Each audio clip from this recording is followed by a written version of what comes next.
네, 오늘은 사람 안에 있는 하나님의 형상에 대해서 배워보도록 하겠습니다. 이 중간에도 그런 내용이 잠깐 언급이 되는데, 사람이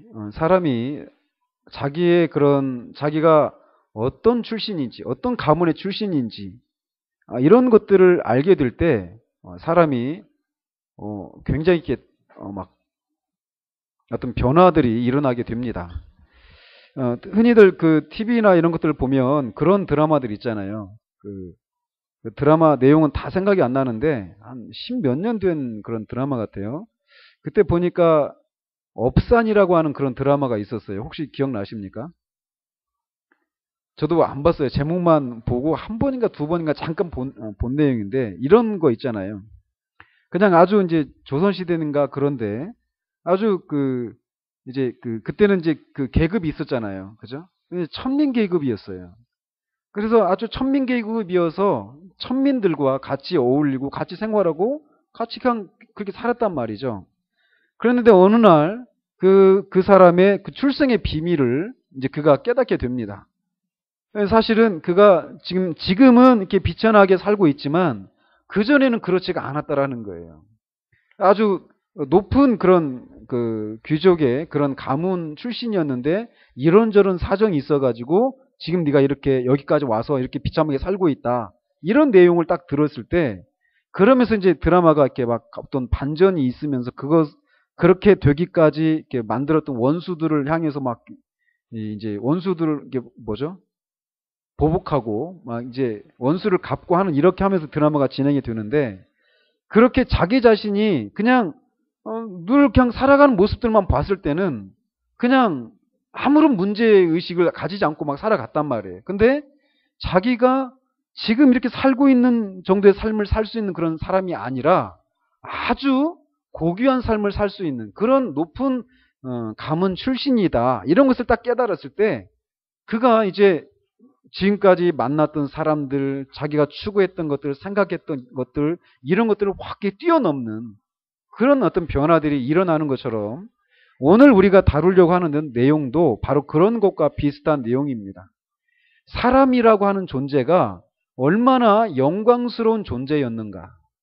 얼마나 사람이라고 하는 존재가 얼마나 정말 하나님이 복된 존재로 이렇게 빚으셨는가를 깨닫게 됐을 때 그런 신분에 맞게 걸맞게 우리가 살아가게 되는 것들이 우리 가운데 생겨나게 되는데 그런 내용들을 우리가 살펴보려고 합니다.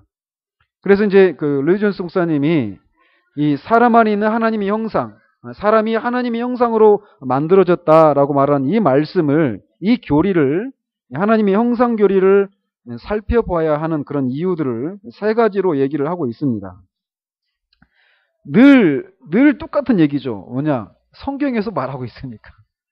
성경에서 이 진리를 우리에게 말해주고 있다라는 겁니다.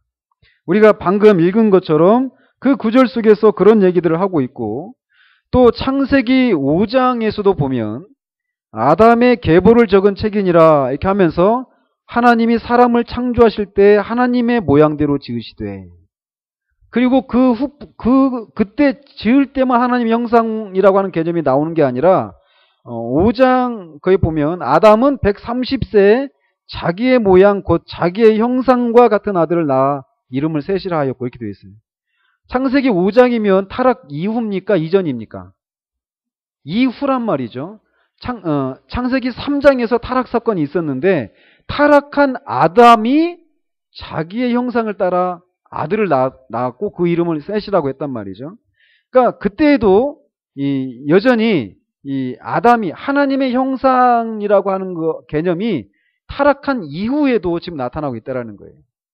그리고 또 창세기 9장에 보면 노아 홍수 사건이 이후에 방주에서 나온 후에 이제 하나님께서 노아와 언약을 맺으시는데 무지개 언약이라고 하잖아요.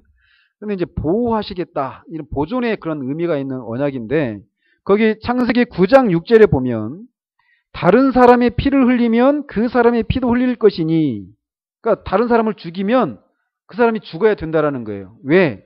이는 하나님이 자기 형상대로 사람을 지으셨습니다. 자, 이때 노아와 언약을 맺으셨을 때 그 지상에 사람이 누가 있었습니까?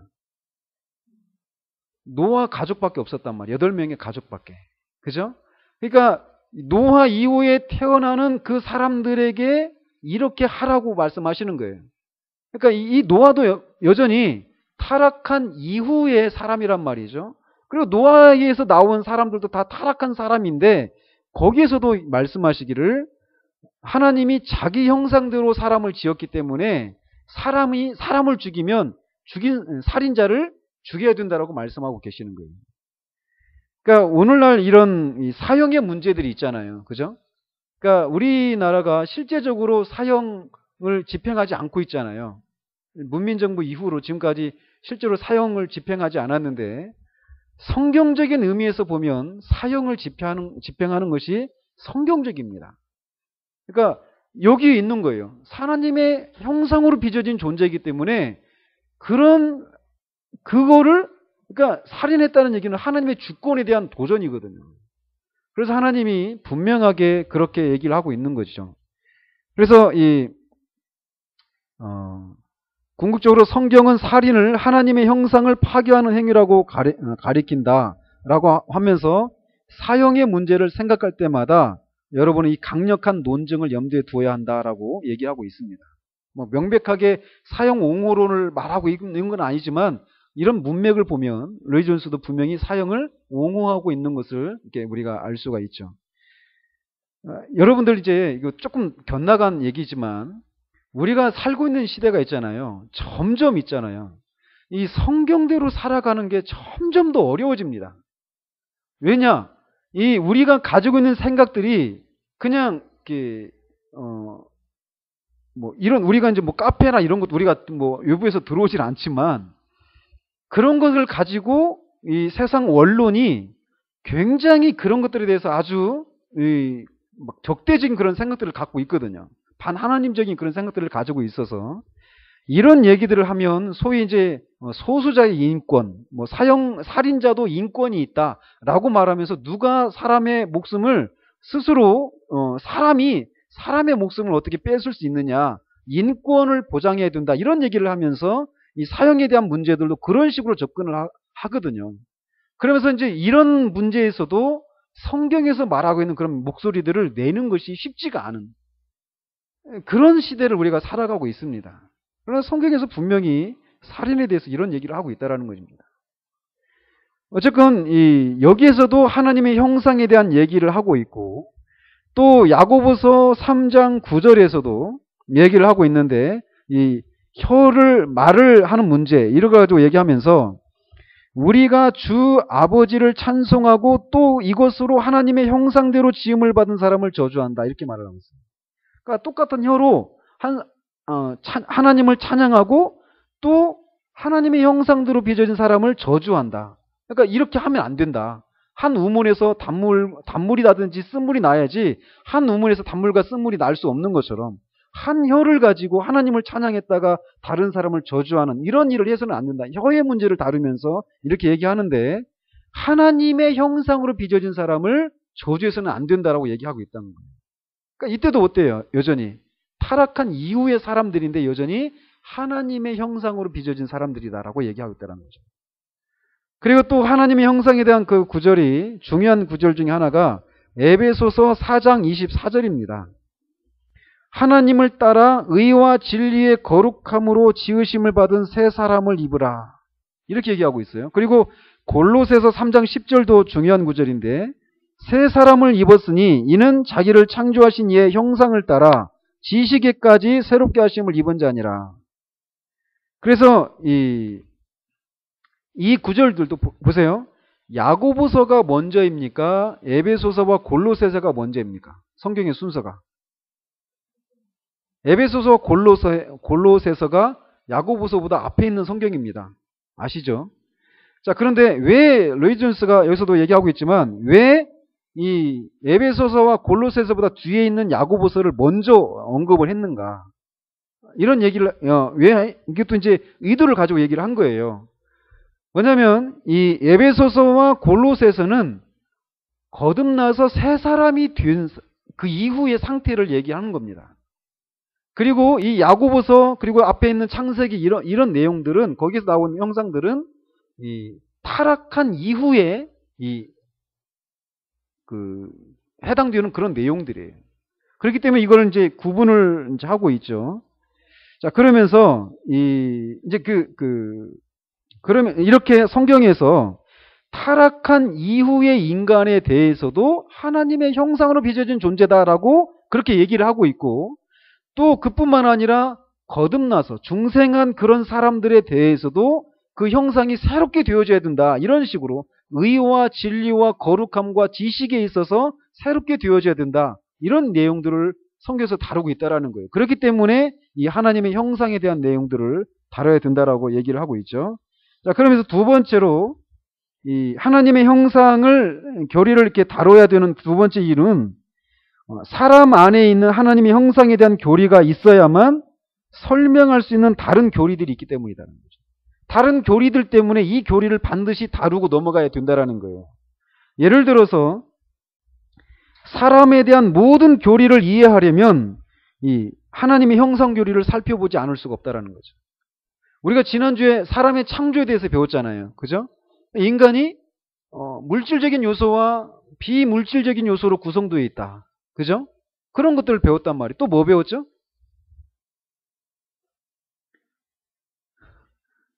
기억이 안 나요. 저도 기억이 안 나네.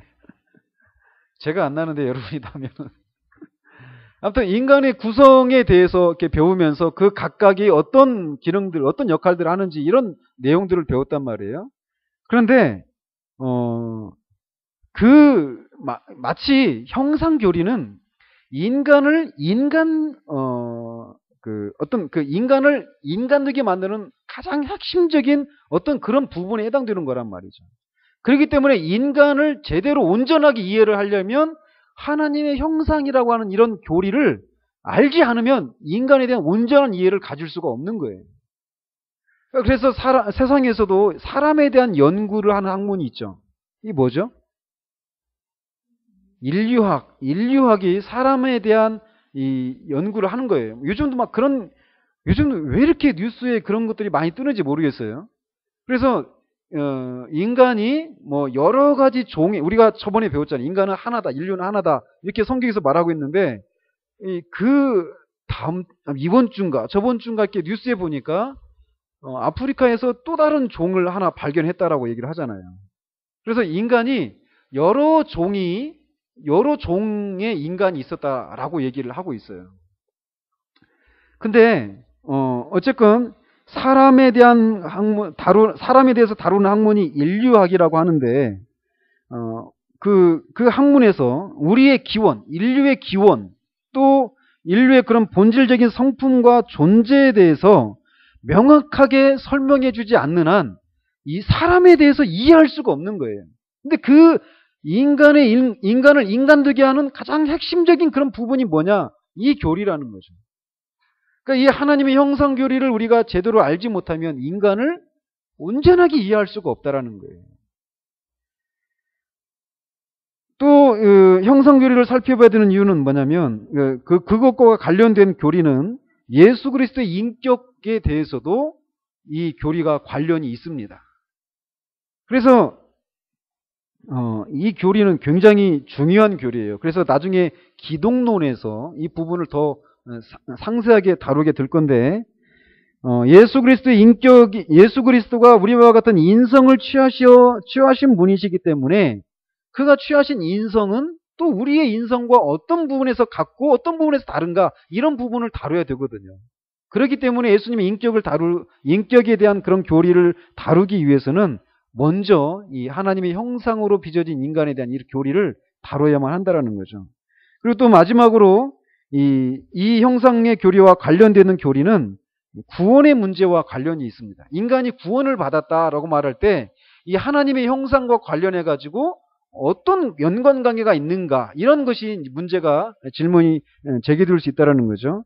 그래서 우리가 거듭날 때 무슨 일이 일어나는가 하나님의 형상과 관련해 가지고 또 거듭난 사람과 거듭나지 않은 사람은 또 어떤 차이가 있는가? 하나님의 형상과 관련해서. 겉으로 봐서는 똑같잖아요. 그죠? 어떤 차이가 없단 말이에요. 근데 그 인간의 내면에서 뭔가 일어났다라는 거죠. 하나님의 형상과 관련해가지고. 그런 차이들이 있다라는 거죠. 근데 또 그거, 중생한 사람은 또 처음에 아담의 상태와는 또 어떤 상태가 어떤 관계가 있는가? 그러니까 죄를 짓기 전에 아담보다 더 나은 상태로 회복을 말하는 건가? 아니면 아담과 같은 그런 상태로 회복을 말하는 건가? 이런 질문들이 생긴단 말이에요. 그래서 이 형상의 교리를 반드시 우리가 다뤄야만 한다라고 얘기하고 있습니다. 세 번째로 우리가 형상 교리를 살펴보는 그 세 번째 이유는 우리가 하나님의 계시를 받을 수 있다라고 하는 것은 우리 안에 하나님의 계시를 받을 수 있는 어떤 이 접촉점, 하나님과 우리 사이의 어떤 그 계시를 받아들일 수 있는 어떤 접촉점이 있기 때문에 우리가 하나님의 계시를 받아들일 수 있는 거예요. 그죠? 우리가 개한테 아무리 어떤 추상적인 것들, 이런 어떤 심리적인 것들, 아름다움들, 영적인 것들, 이런 것들을 아무리 얘기를 해 주십시오. 해도 개가 그걸 알아들을 수가 없어요. 왜? 개와 우리 사이에는 이 어떤 그 접촉점이 없는 거예요. 이런 것, 우리가 말해주려고 하는 이런 내용들을 개가 알아들을 수 있는 것이 없다라는 거죠.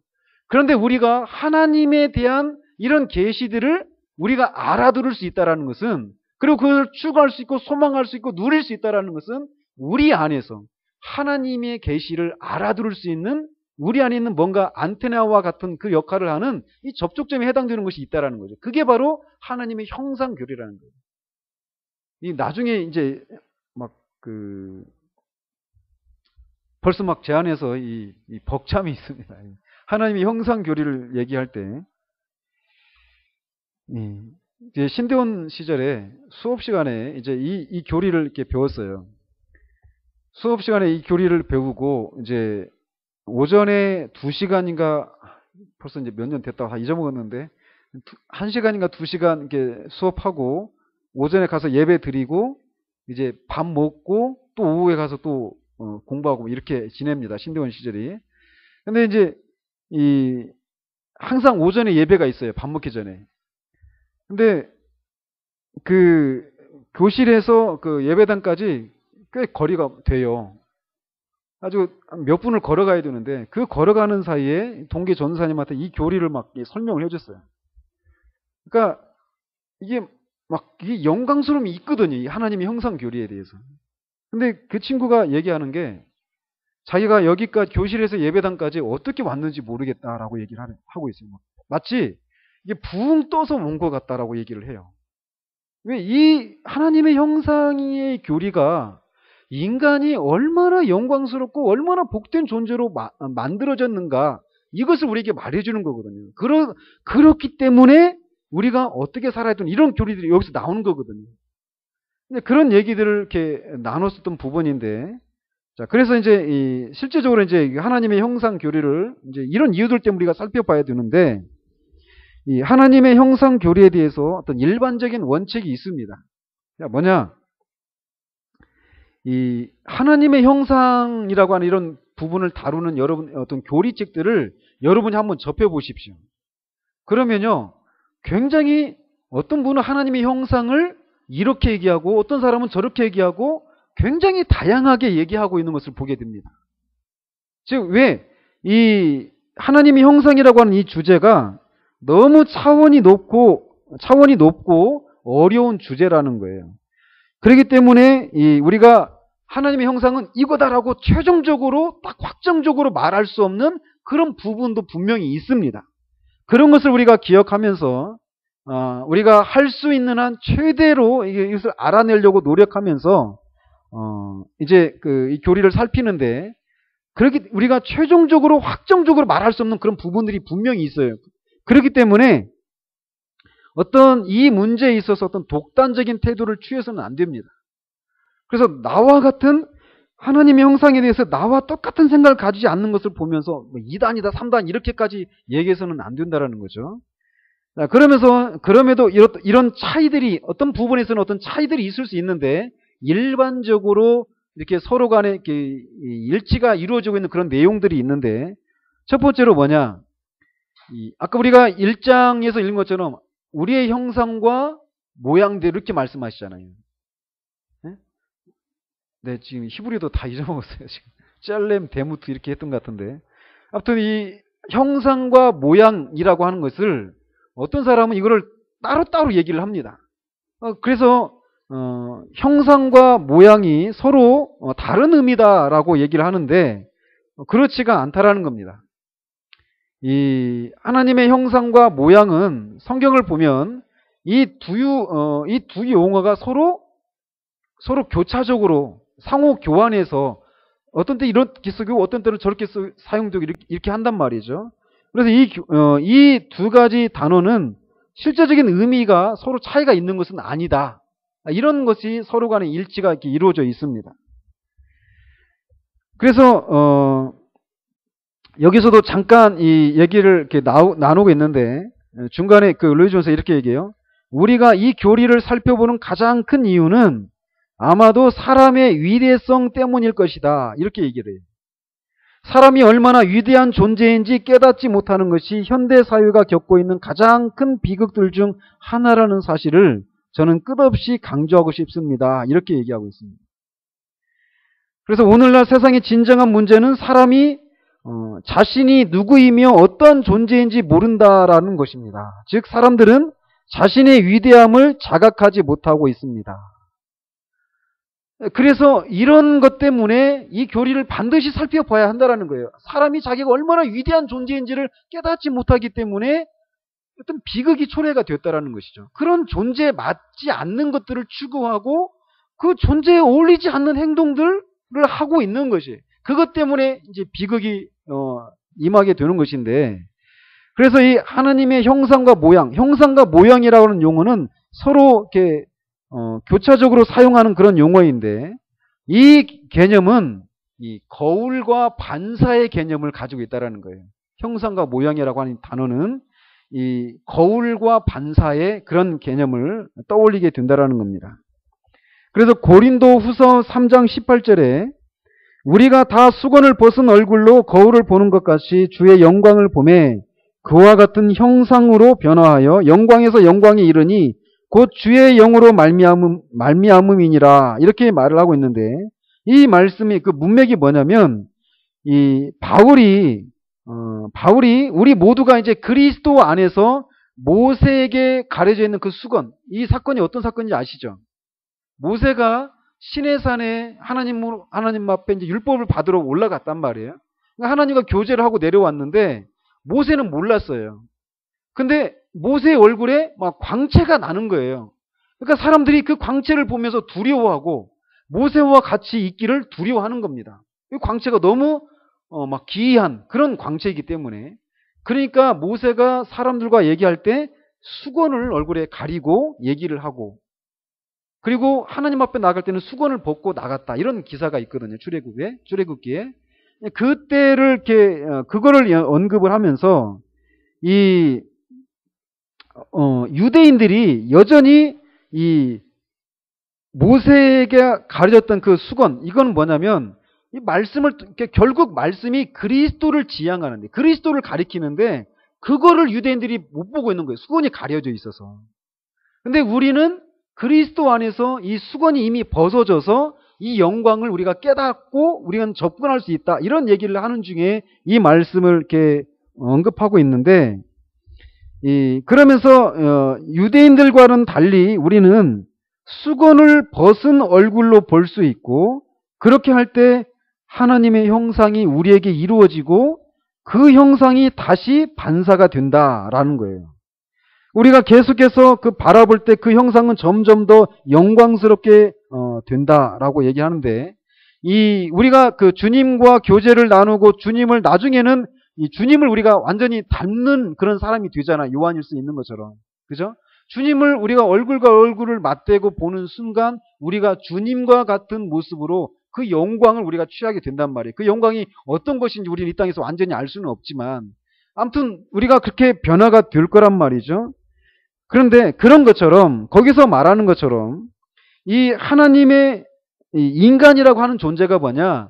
그 하나님의 형상을 우리를 통해서 반사시키는 그런 일을 할 수 있는 그런 위치에 있는 사람이 누구냐? 우리라는 거예요, 인간이.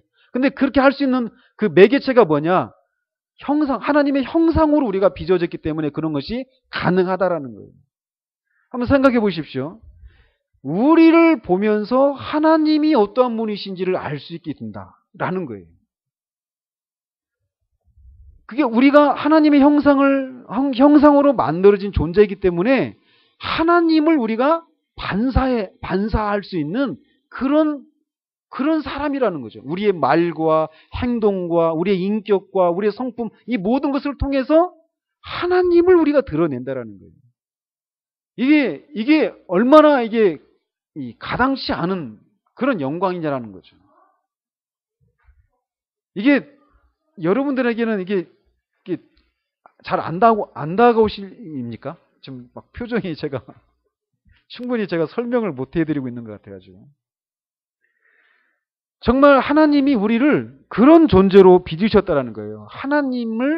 하나님이 어떤 분이신지를 드러낼 수 있도록 우리가 그렇게 하나님의 형상을 반사할 수 있는 그런 존재로 우리를 빚으셨다라는 거예요.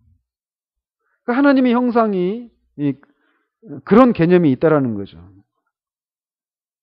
그래서 하나님이 만드신 사람은 신적 영광의 일부를 나타내는 일종의 반사체였다. 이렇게 얘기를 하고 있습니다. 그리고 두 번째로 하나님의 형상은 타락 이후에도 완전히 없어지지 않았다라는 거예요. 또 이런 부분에서 또 반대되는 견해를 얘기하는 경우도 있고요. 로마 카톨릭 같은 경우는 하나님의 형상이 완전히 사라졌다라고 얘기하는데 그렇지 않다라는 거죠. 아까 우리가 읽었잖아요. 창세기 9장이나 5장, 야고보서에서도 마찬가지로 다 그때가 타락한 이후의 사람을 향해서도 하나님의 형상에 대한 얘기를 하고 있잖아요. 타락한 이후에도 하나님의 형상은 없어진 것이 아니다라는 거죠. 그래서 타락한 이후에는 이 하나님의 형상이 어떤 측면을 잃어버리긴 했지만 형상의 모든 것을 잃어버린 것은 아니라는 거예요. 본질적인 무언가가 여전히 남아있다라는 겁니다. 다 사라진 것이 아니라. 그렇다면 이 말 속에 벌써 하나님의 형상이라고 하는 부분이 상실된 어떤 형상이 있고 상실되지 않은 그런 형상, 이런 부분으로 우리가 나눌 수 있다라고 하는 것을 우리가 생각할 수 있겠죠. 자, 그러면서 또 세 번째로 형상과 관련해서 일반적으로 서로 간에 일치가 된 내용이 뭐냐면 거듭남은 타락 이전의 상태로의 회복이 아니라 그 이상으로의 회복이라는 거예요. 그러니까 이게 그래서 아이작 와치라는 그런 찬송가 작사가가 이런 시를 썼어요. 보십시오. 그분 안에서, 그분은 그리스도를 가리킵니다. 그분 안에서 아담의 족속은 자랑한다. 그들의 조상이 잃어버렸던 것보다 더 많은 축복을. 그러니까 아이작 와치가 지금 정확하게 거듭난 사람들, 그래서 구원받은 사람들은 처음 아담의 상태보다도 더 높은 그 영광의 상태로 우리가 도달해 있다는 것을 그가 분명히 깨닫고 있는 거예요. 그래서 이렇게 얘기를 하는데, 어쨌든 사람이 거듭난다라고 말하는 것은 아담이 있었던 자리로 되돌리는 것이 아니라 그것보다도 훨씬 높은 위치로 도달하는 것을 가리킨다라는 거예요. 이거를 우리가 기억을 하고 뒤에서 한번 더 상세하게 다룹니다. 그리고 네 번째로 최초의 사람, 즉 아담에게 있었던 하나님의 형상과 예수 그리스도의 인성은 같지가 않다라고 얘기를 하고 있습니다. 여전히 그 사람은 창조된 복사본이며 그리스도는 하나님의 그 형상 자체라는 거죠. 그렇기 때문에 그리스도의 인성과 아담이 가지고 있었던 그 하나님의 형상과는 같은 것이 아니다라고 얘기하고 있고, 이 부분도 나중에 이제 기독론에서 더 상세하게 다룰 겁니다. 이 정도만 하고 넘어가고요. 그리고 이제 그 하나님의 형상이라고 하는 개념에는 두 가지 요소가 있다라고 우리가 또 얘기를 합니다. 그래서 흔히 이 두 가지 요소를 자연적인 형상과 영적 형상 이렇게 얘기를 하는데, 이 자연적인 형상은 뭐냐? 조나단 에드워즈가 이렇게 얘기해요.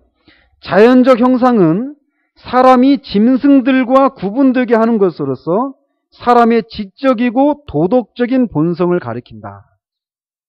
그러니까 사람이 짐승과 다른 부분이 있단 말이에요. 그게 뭐냐?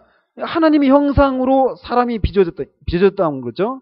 근데 그런 측면에서 짐승하고 다른데, 그 짐승과 사람 사이를 구분지어지는 그 하나님의 형상은 어떤 부분들이냐? 지적이고 어떤 사람의 인격과 관련된, 우리가 도덕적인 행위를 할 수 있고 지적인 그런 활동을 할 수 있고, 이런 부분들에 있어서 이런 부분들이 자연적인 형상이다라고 말을 한단 말이에요. 하나님의 형상 중에. 그리고 또 하나님의 형상을 자연적인 형상뿐만 아니라 영적 형상이라고 하는 그런 부분도 있다라는 거죠. 그 부분이 뭐냐? 이제 그 소위 이제 그거를 원의라고 하는데, 결국은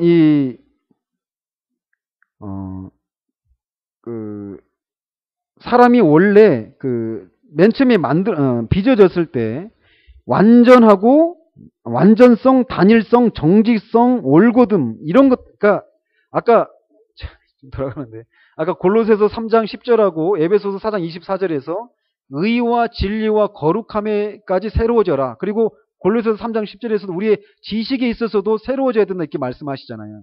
그런 내용들입니다. 그게 이제 원의예요. 그게 원의. 그러니까 형상은 이렇게 두 부분으로 나눠졌다는 거예요. 짐승과 우리를 구분해주는, 인간을 인간되게 만드는 그런 부분이 있고, 그걸 또 뛰어넘어서 하나님과의 관계 속에서 하나님과 관계를 맺는 과정에서 필요한 그런 부분, 이거를 영적인 형상이라고 얘기한다는 거죠. 하나님 형상을. 그래서 그렇다면 이런 요소들인데,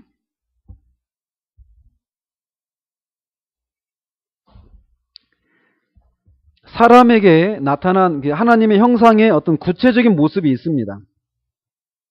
어떤 모습으로 구체적으로 나타나느냐면, 첫째는 이 하나님의 형상은 불가시적이고 불멸이다 이렇게 얘기해요. 그러니까 뭐예요? 볼 수가 없다라는 거예요. 그리고 사라지지 않는다라는 거죠. 이거 계속 된다라는 거죠.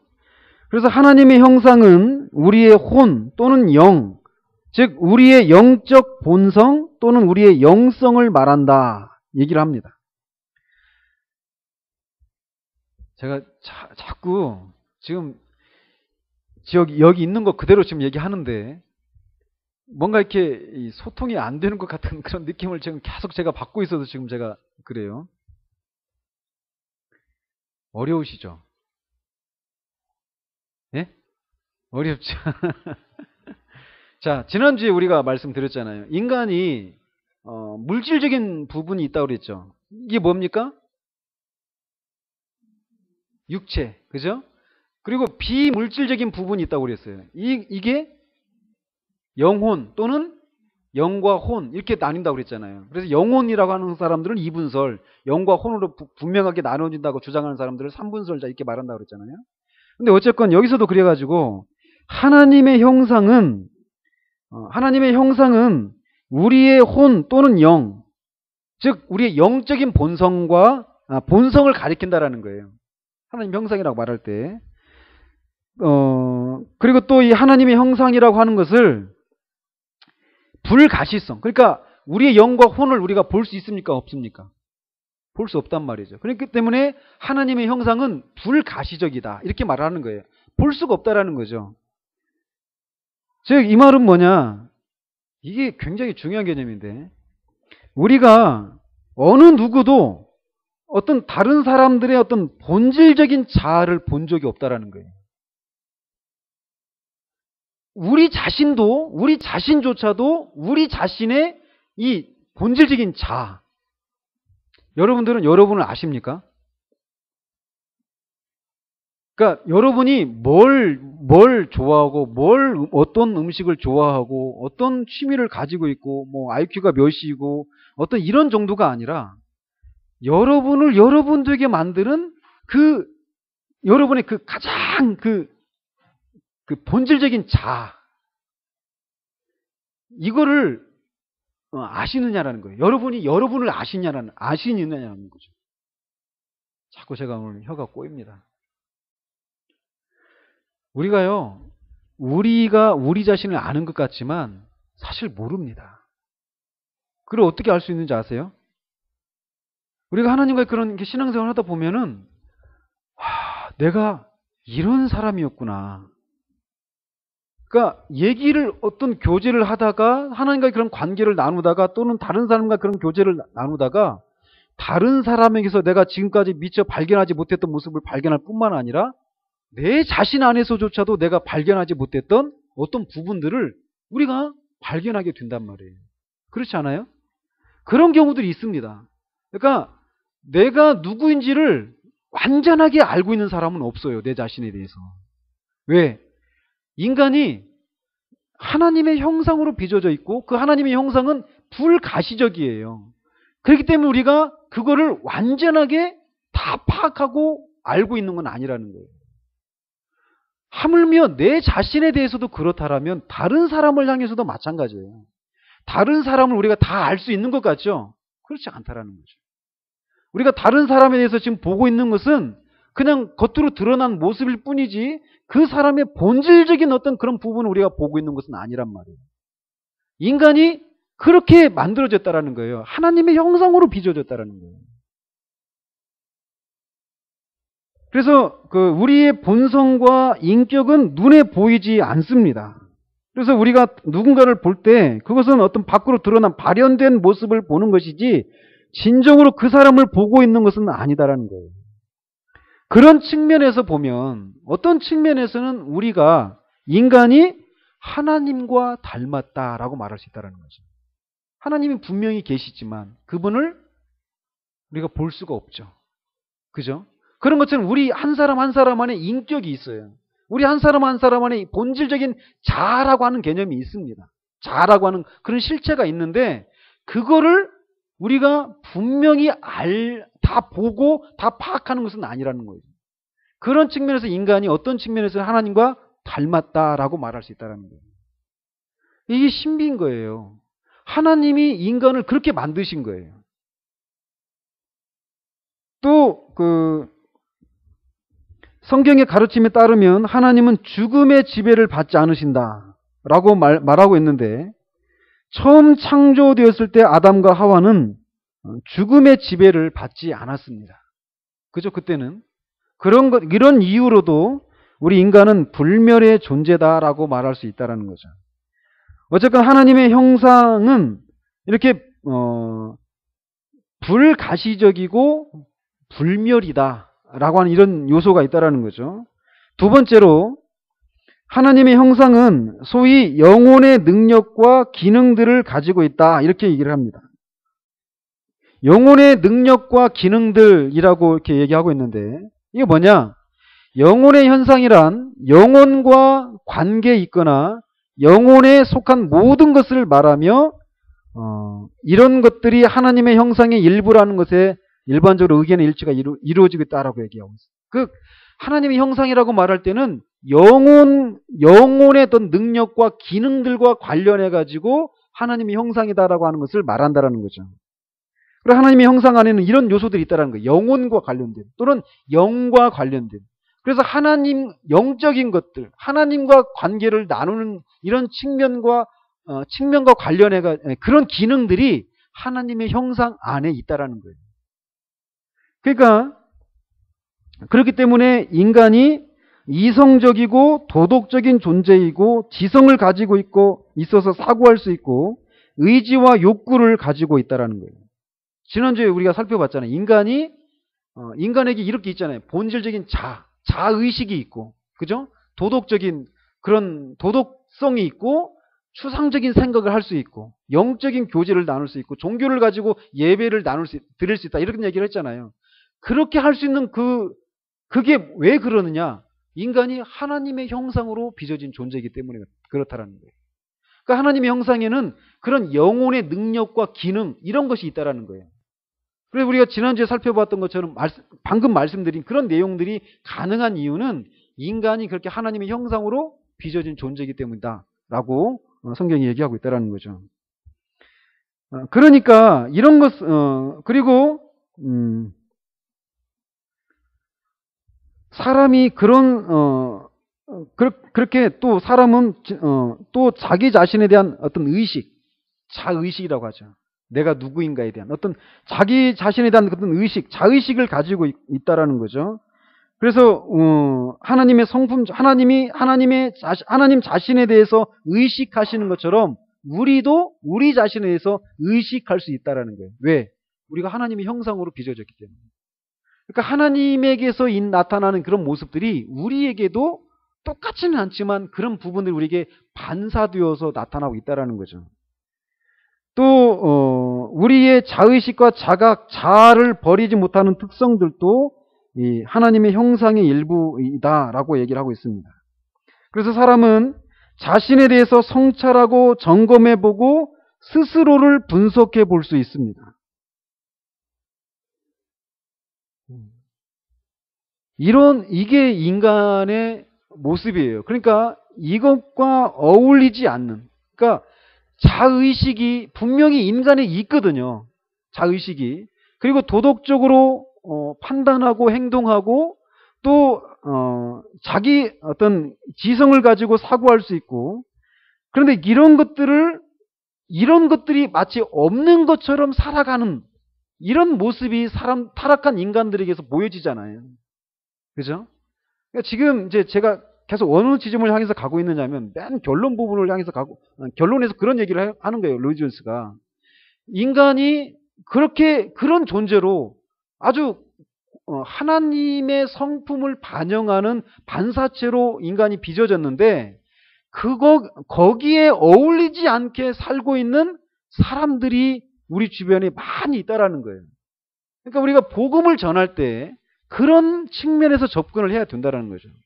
당신은 이 정도의 삶을 살도록 만들어진 존재가 아니다. 이런 식의 접근이 필요하다는 거죠. 지금 그런 내용들, 그러니까 그런 내용들을 우리가 살펴보고 있는 거예요. 그러니까 아무튼 하나님의 형상에는 영혼의 능력과 기능들을 가지고 있어서 인간으로서 우리가 지난주에 살펴봤던 것처럼 자의식을 가지고 종교를 가지고 하나님을 예비하고 이런 삶을 살 수 있다라는 거예요. 하나님 형상에는 그런 요소들이 있다라는 거죠. 그리고 하나님의 형상은 지식과 의와 거룩함 안에서 스스로를 드러내는 지적 도덕적 온전함이다. 이런 말들이 참 어렵죠. 이런 말을 잘 안 쓰니까. 사람은 지적인 면과 도덕적인 면에서 거짓된 것이나 불완전함 또는 잘못된 것이 하나도 없이 온전하게 만들어졌다라는 거예요. 그러니까 도덕적으로 어떤 중립의 상태로 만들어진 것이 아니라 인간은 아주 도덕적이고 거룩한 존재로 맨 처음에 그렇게 만들어졌었다라는 거죠. 그래서 그 사람 안에는 고결함과 진리가 있었다라는 거예요. 사람 안에. 그의 본성은 균형 잡혀 있었고 하나님이 의도하신 대로 도덕적으로 그리고 지적으로 온전했고 의와 진리의 거룩함을 통해서 자신을 드러내었다.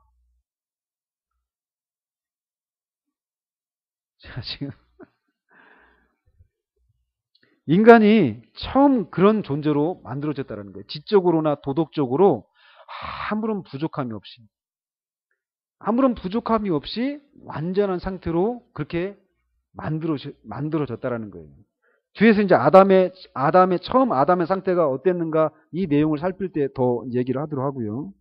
네 번째로는 하나님의 형상이라고 말할 때는 이렇게 아까 말한 것처럼 이 어떤 불가시적이고 불멸의 그런 요소들이 있고 또 어떤 영혼의 능력과 기능들을 가지고 있고 방금 전에 살펴봤던 것처럼 지적으로나 도덕적으로 완전한 거룩함을 유지한 채로 고결한 고결한 요소들이 있다라고 말을 했는데 로이 존스 목사님은 우리의 육체도 하나님의 형상을 공유하고 있다라고 얘기를 하고 있습니다. 대부분은 육체는 이 하나님의 형상하고는 상관이 없는 부분이다. 이런 생각들을 가지는데 그렇지가 않다라는 거예요. 우리 육체도 하나님의 형상을 반영하고 있다라는 거죠. 그렇다면 어떤 우리가 뭐 우리의 눈, 코, 입 막 이렇게 하나님이 그런 것을 가지고 있다라는 말하는 건 아닌데, 그래서 여기서 말하는 육체는 몸을 구성하는 물질을 염두에 둔 것이 아니라 영혼에 적합하고 영혼의 도구가 되고 영혼과 인격이 표현되는 통로로서의 몸. 이게 무슨 말이냐? 지난주에도 제가 말씀드렸잖아요. 인간은 육체와 영혼 또는 육체와 혼과 영 이런 부분으로 구성이 됐다고 했잖아요. 육체는 어떤 역할을 하느냐면 우리의 혼, 이거를 삼분설자들은 우리의 인격이라고 얘기합니다. 그리고 우리의 인격을 드러내는 역할을 하는 게 뭐냐? 몸이라는 거죠. 몸이 하는 일이. 그러니까 정상적인 상태는 어떤 거냐면 인간이 정상적인 상태였을 때, 타락하기 전에 인간의 상태는 이런 거였다라는 거예요. 가장 고결하고 가장 고차원적인 그런 역할을 하는 게 뭐냐면 영이라고 하는 거예요. 영이 혼을 통제합니다. 그 혼이 우리 육체를 통제하는 거예요. 그리고 오전에 배웠잖아요.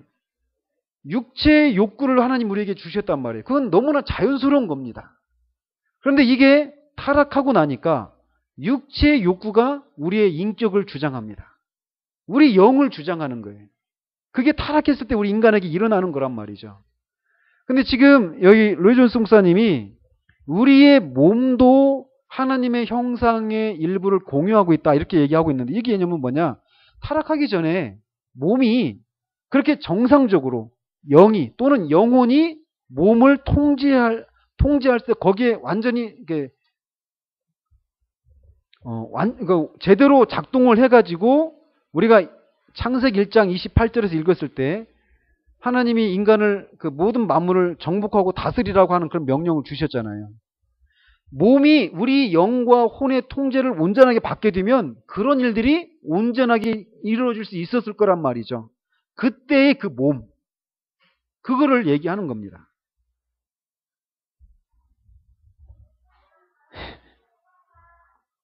네. 다섯 번째로 하나님의 형상은 어떤 식으로 나타나느냐면 사람이 땅을 지배하는 일에도 나타난다 얘기하고 있습니다. 이런 땅을 정복하고 지배하는 것을 통해서 만물에 대한 하나님의 주권과 통치, 하나님 만물을 통치하고 있잖아요. 다스리고 있잖아요.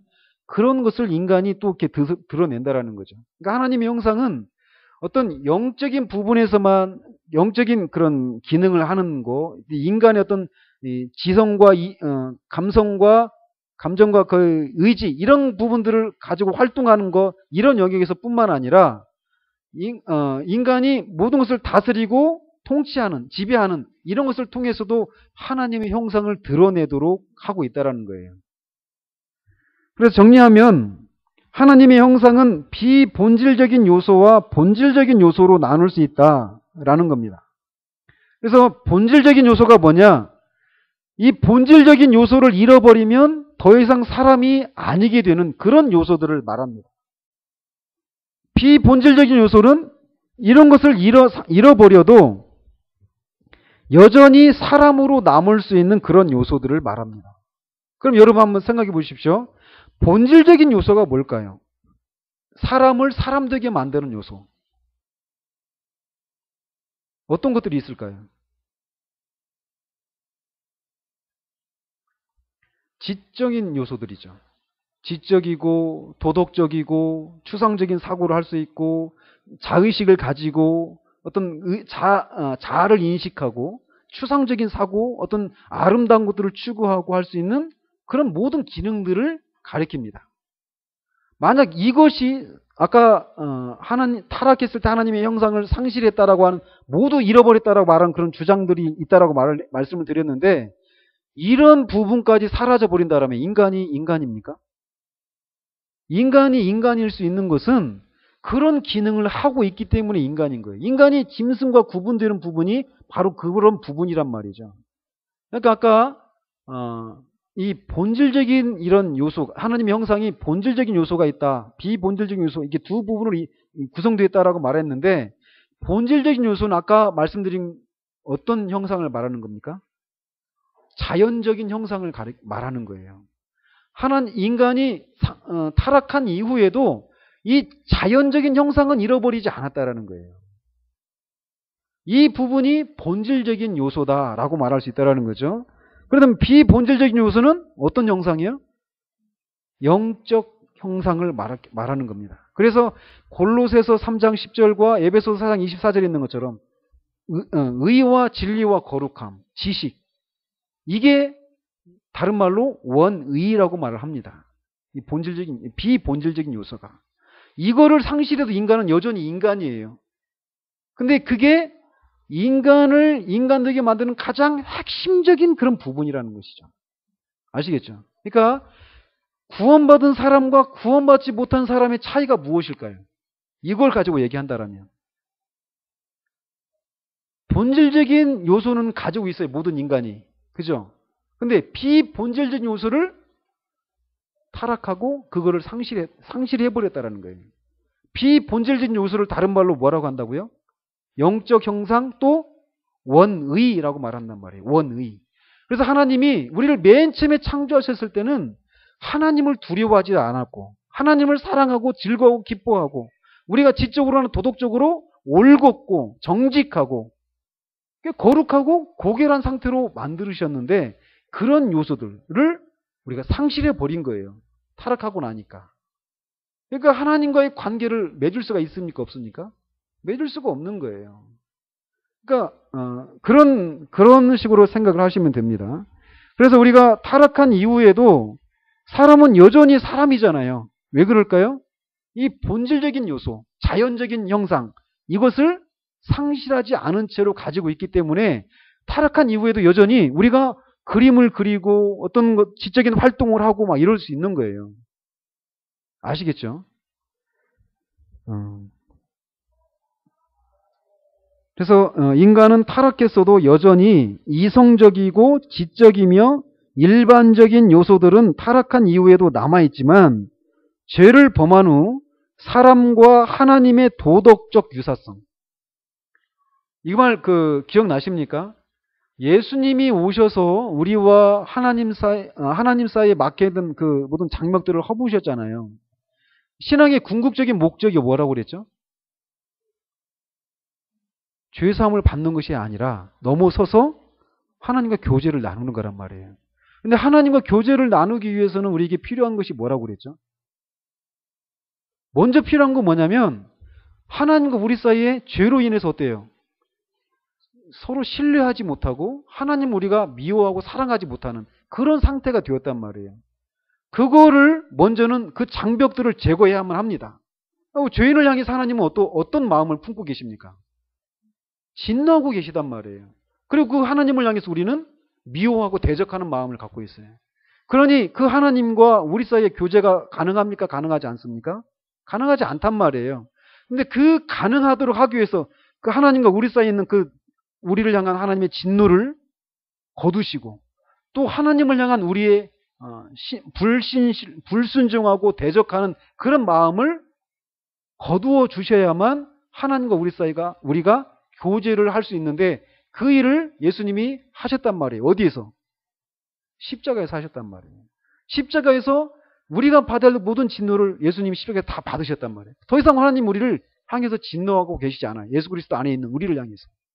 또 그 십자가에 나타난 하나님의 사랑을 깨닫고 하나님이 우리를 넘어뜨리게 하기 위해서 선악을 하게 하는 과실을 놓아주셨구나 하면서 하나님을 신뢰하지 못했단 말이에요.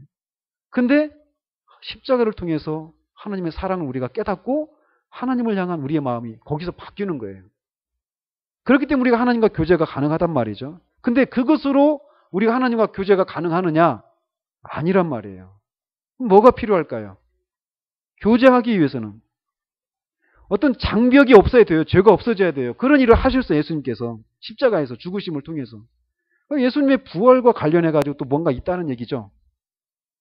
기억이 안 나죠? 그래서 제가 다시 한 6개월 지나면 또 해야 되는 거예요. 자, 하나님과 우리가 교제를 나누기 위해서는 장벽이 없어져야 될 뿐만 아니라 하나님과 우리가 어떤 측면에서는 같아져야 된단 말이에요.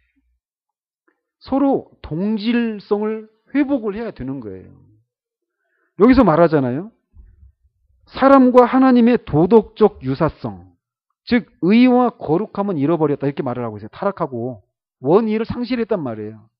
자, 그러면은 우리가 하나님과 우리 사이가 교제를 하기 위해서는 뭐가 필요하다냐면 이 원의를 다시 회복하는 것이 필요하다라는 것이죠. 이게 다른 말로 뭐라고 말을 하냐면 뭐라고 말을 할까요? 이게 거듭나는 거예요. 거듭나는 거. 예수님이 오셔서 하는 일이 하나님과 우리가 교제를 나눌 수 있도록 장벽을 제거하는 일뿐만 아니라 하나님이 누리시는 생명, 이게 뭐라고 하죠? 영생. 영생을 믿는 자마다 우리에게 주십니다. 그죠? 영생을 우리에게 주셨어요. 그리고 영생을 주시고 우리 안에 있는 본성을 바꾸시는 새로운 본성을 집어넣어 주시는 거예요. 그래야만 보세요. 여러분 이거 이렇게 달려 있는데 예쁘게 보입니까? 막 덕지덕지 붙어 있는 것처럼 보입니까? 예?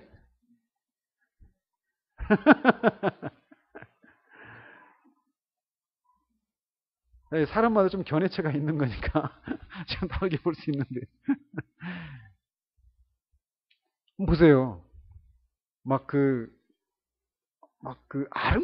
아름들이 그 나무가 막 사람이 몇 명이 어른이 몇 사람이 달라붙어도 이렇게 막 팔을 벌려도 이렇게 감싸지지 않을 정도로 이렇게 큰 두꺼운 큰 나무가 있는 그런 숲에 한 사람이 들어가서 막 그걸 보면서 야라고 막 이렇게 막 감탄하고 있는데 한 사람은 그 옆에서 야 여기다 텐트 치고 고기 구워 먹으면 좋겠다 이런 생각을 갖고 있는 사람하고 두 사람이 교제가 되겠습니까? 지향하는 지점이 서로 다른데 교제가 되겠느냐고요. 마찬가지예요. 하나님과 우리 사이에 죄는 없어졌습니다. 예? 죄는 없어졌어요. 근데 하나님의 성품의 그 아름다우심을 우리가 보고 즐거워할 수 있는 그런 감각이 없는데 하나님과 교제가 가능하겠습니까? 가능하지 않단 말이에요. 그렇기 때문에 우리에게 필요한 게 뭐냐? 하나님의 그 아름다우심을 아름다움으로 느낄 수 있는 하나님의 사랑을 야 이런 사랑이 있구나라고 하는 것을 느낄 수 있는 감각할 수 있는 이것이 없으면 우리가 하나님과 교제를 나눌 수가 없는 거예요. 하나님을 즐거워할 수가 없는 거예요. 예수님이 오셔서 하신 일이 바로 그런 거란 말이에요. 그래서 예수님이 죽고 우리 안에 있는 그 모든 장벽을 제거해 주셨을 뿐만 아니라 다시 살아나셨어요. 다시 살아나셔서 우리를 거듭나게 하셨단 말이죠. 영생을 우리에게 주신 거예요. 그렇기 때문에 우리가 하나님과 교제를 나눌 수 있다는 거죠. 그런 것처럼 우리가 타락했을 때 이 부분을 우리가 상실해버렸다라는 거예요.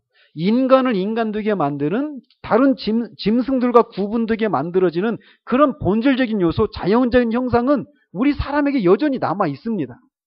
그런데 이 원이 영적인 형상, 하나님과 어떤 도덕적인 유사성을 가지고 있어서 하나님을 즐거워하고 하나님과 교제를 나눌 수 있는 이 부분은 타락한 이후에 상실을 해버린 거예요. 근데 그게 우리가 거듭날 때 이것이 회복이 된다라는 거죠. 회복되어진다라는 거죠. 그러니까 눈먼 사람에게 아무리 피카소의 그런 그림을 갖다 놓고 봐도 이게 뭐야? 이게 무슨 그림이 이래? 막 하면서 막 찢어버릴 수도 있단 말이에요. 그 막 수십억, 수백억 하는 그런 그림들을. 고려 청자 막 수십억 하는 이런 거를 그 가치를 알아보지 못하는 사람은 막 간장 종지를 쓰고 심지어는 요강으로도 쓰고 막 그럴 수 있단 말이에요. 그 가치를 못 알아보니까. 근데 그 가치를 알아볼 수 있을 때 알아볼 수 있는 사람에게나 그것이 귀하게 보이는 것처럼 우리가 하나님과 교제를 나눌 때도 하나님의 우리가 즐거워할 수밖에 없는 하나님 그 성품의 탁월함을 우리가 누리고 감각하고 즐길 수 있는 그런 새로운 본성, 새로운 감각 이런 것이 우리 가운데 회복이 되지 않으면 하나님과 교제를 나눌 수가 없는 거예요. 근데 이런 요소들이 타락했을 때 상실되어 있다는 거예요. 사람들에게서. 그러니까 근데 사실 그게 회복이 되어져야 진짜 비로소 인간이 인간 되는 거거든요. 근데 이게 없으니까 인간은 인간이로되 참된 인간의 삶을 살지 못하는 거죠. 그러니까 세상이 어그러지는 이유가 바로 그런 거라는 거예요. 그런 이유도. 그래서 사람이 원래 상태는 어떤 상태였느냐? 이제 그런 문제를 다루기 전에 두 가지 극단을 피해야 한다라고 얘기하고 있습니다. 하나는 뭐냐면 아담을 위대한 인물로 과장하는 잘못을 피해야 한다라고 얘기하고 있어요. 즉 아담이 하나님이 창조하셨을 때 타락하기 전에 아담의 상태가 아담이 마땅히 도달해야 될 어떤 그런 지점까지 도달한 완전히 완성된 그런 인간으로 빚어진 건 아니라는 거예요.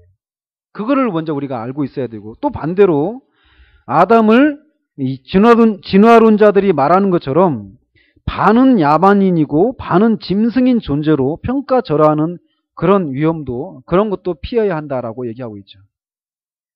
그러면 처음에 이 두 가지 극단을 피해야 되는데, 처음에 아담은 어떤 상태로 빚어졌느냐? 첫 번째로 아담은 하나님의 대리인으로 창조되었다라고 얘기하고 있습니다. 하나님의 대리인이에요. 그러니까 인간이라고 하는 존재가 얼마나 하나님을 대리할 수 있다. 이게 인간이 가능합니까? 근데 그런 존재로 아담이 창조되었다라는 거예요. 하나님의 대리인으로. 또 아담은 분명히 어떤 지성과 이해력을 갖고 있었다라는 거예요. 그러니까 그 진화론자들이 말하는 것처럼 지성이 막 이렇게 지성이 없는 그 반짐승 같은 그런 상태로 태어난 게 아니라는 거죠. 그래서 그 증거가 뭐냐? 아담이 한 일이 있죠. 뭐 했죠? 동물들의 짐승들의 그 이름을 지었어요. 이름을 짓는다라고 하는 것은 그 사물의 어떤 그 존재의 특징을 간파하지 않고는 그 이름을 지어낼 수가 없습니다. 그죠? 이 손가락이란 말이에요. 이 손가락에 아무튼 이거를 뭐라고 하죠? 리모컨이라고 하잖아요. 리모컨. 근데 이거를 이렇게 영어로 리모컨이고 우리말로 하면 원격 조정기예요. 한자로 말하면 멀리 떨어져서 조정하는 그런 기계란 말이에요. 원격 조정기. 근데 이걸 지금 제가 말씀드리니까 그냥 이게 우리말로 원격 조정기라고 말할 수 있다 이렇게 말할 수 있는데, 이게 처음 봤다고 생각해 보십시오. 여러분이. 이게 처음 봤어요. 처음 본 물건인데 그 물건의 이름을 지어낼 수 있다는 얘기는 그 물건이 어디에다 사용되는 것인지, 그죠? 이런 것을 완전하게 파악하지 않고는 이름을 지을 수가 없어요. 그죠? 치약 2080 아시죠? 2080. 이게 뭔 말인지 알아요? 2080이? 예? 예, 20대 치아가 80까지. 그러니까 그런 사물의 이름을 지을 때도 벌써 딱 거기에서 이걸 말해주는 거구나. 이게 딱 나오잖아. 이름을 지을 때. 그죠?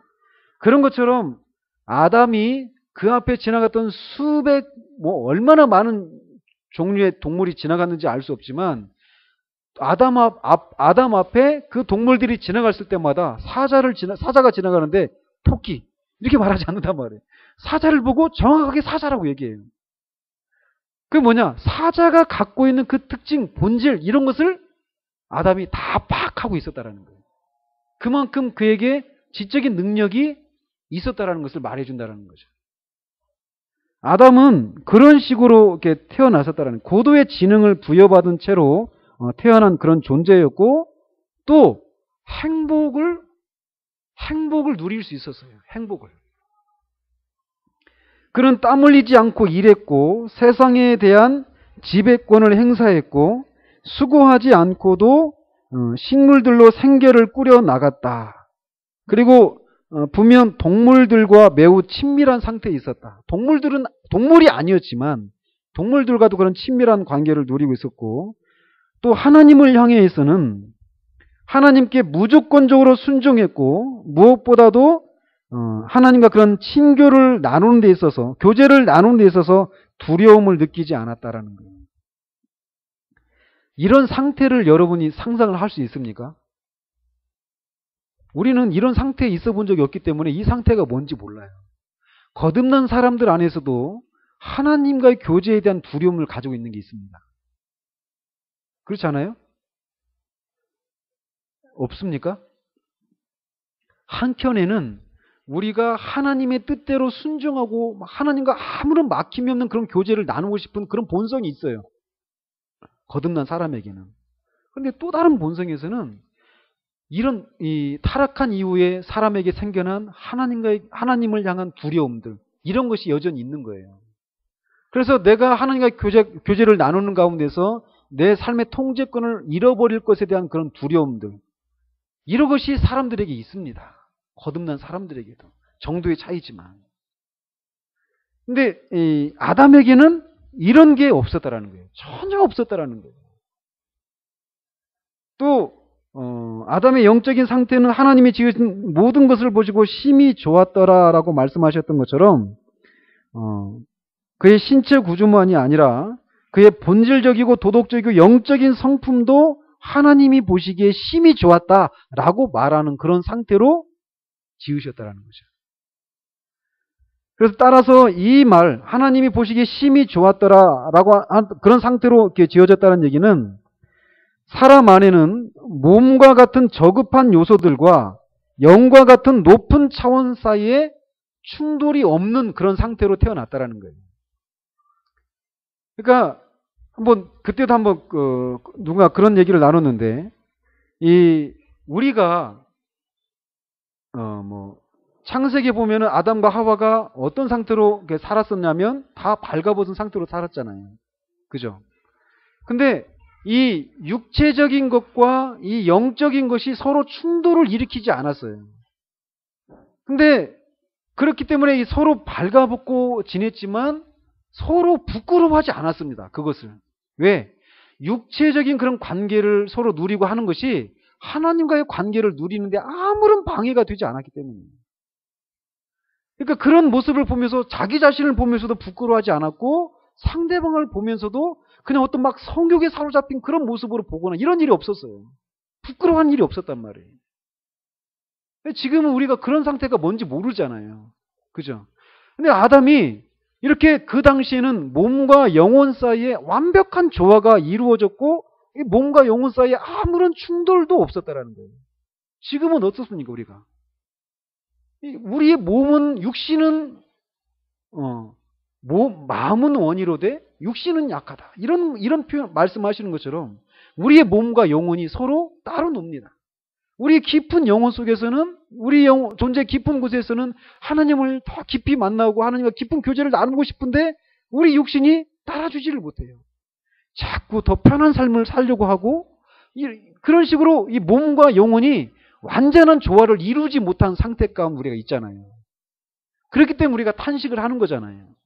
그래서 나중에 우리가 이 몸, 완전히 썩을 이 몸을 벗고 주님이 입으셨던 그 몸을 입기를 우리가 사모하는 마음이 있는 것이 우리 안에 이렇게 그런 탄식이 있기 때문에 그렇단 말이죠. 그러나 아담은 그런 상태로 만들어지지가 않았다라는 거예요. 완전한 상태로 만들어졌다는 거죠.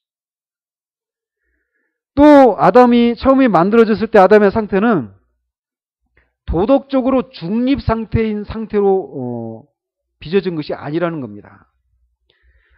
그래서 악하지도 않고 선하지도 않은 그런 상태로 빚어진 것이 아니라 적극적인 거룩함과 참된 의의 상태에 있었다라는 것을 우리가 기억해야 된다는 거예요. 따라서 구원은 우리를 적어도 처음의 상태 또는 그 이상으로 되돌려 놓는 것이어야 한다라고 얘기를 하고 있습니다. 그래서 마지막으로 이 타락하기 전에 아담과 중생과 구원을 경험한 사람 사이에 어떤 차이가 있는가? 아담 안에는 이 거룩함과 의가 완전히 발달하지 않은 배아의 형태로 존재하고 있었다는 거예요. 무슨 말씀인지 아시겠습니까? 이 거룩함과 의의 상태 가운데 있도록 그렇게 아담이 만들어졌지만 그게 여전히 배아 상태였단 말이에요. 이게 어때요? 배아 상태에서 이게 싹을 틔우고 줄기가 나고 열매가 맺어지는 이런 단계로까지 가야 된단 말이죠. 근데 아직 열매를 맺는 그런 단계까지는 가지 못한 상태로 그런 가능성을 가지고 만들어졌다라는 거죠. 그래서 아담이 그렇게 갈 수 있는, 그렇게 하나님과 같이 될 수 있는 그런 가능성을 가진 채로 빚어졌는데, 아직 그 최고의 단계에 이르지는 않았단 말이죠. 더 발전할 수 있는 그런 여지가 있었던 겁니다. 그래서 이 아담이 이제 하나님이 정하신 그 시험을 통과하면 그렇게 될 수 있는 거예요. 그러나 우리가 알다시피 그 시험에서 실패하고 말았죠. 그죠?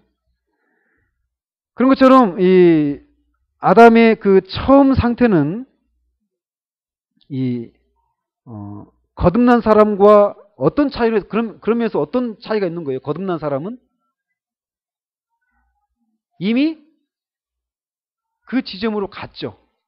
네? 배아 상태가 아니라 거듭난 사람은 이렇게 생각하시면 돼요. 아담이 말씀드린 것처럼 거룩함과 의의 상태로 빚어졌는데 배아 상태였어요. 그래서 그 상태로 도달할 수도 있지만 완전히 또 떨어져 버릴 수도 있단 말이죠. 근데 거듭난 사람은 그렇게 떨어질 가능성이 있습니까? 없단 말이에요. 그런 면에서 차이가 있습니다. 거듭난 사람은 이미 그 지점에 도달한 거예요. 비록 몸은 완전히 그 상태로 간 건 아니지만. 그래서 의와 거룩함은 아담 안에 있었고 나름대로 완벽했습니다. 아담의 의와 거룩함은 부분적으로는 완벽한 것이었지만 아직 최고의 단계에 이르지는 않았습니다. 다시 말해 사람은 그 상태로도 완벽했지만 더 발전될 여지가 있었던 것입니다. 사람 안에 불완전한 것은 아무것도 없었습니다. 그래서 아담과 하와의 처음 상태가 그런 상태였다는 것이죠. 하지만 이게 완전히 발달하는 것은 아니어서 발전한 그런 단계, 여지가 있는 상태로 빚어져서 말씀드렸던 것처럼 이 사람이 시험대에 올려져 있었던 거예요.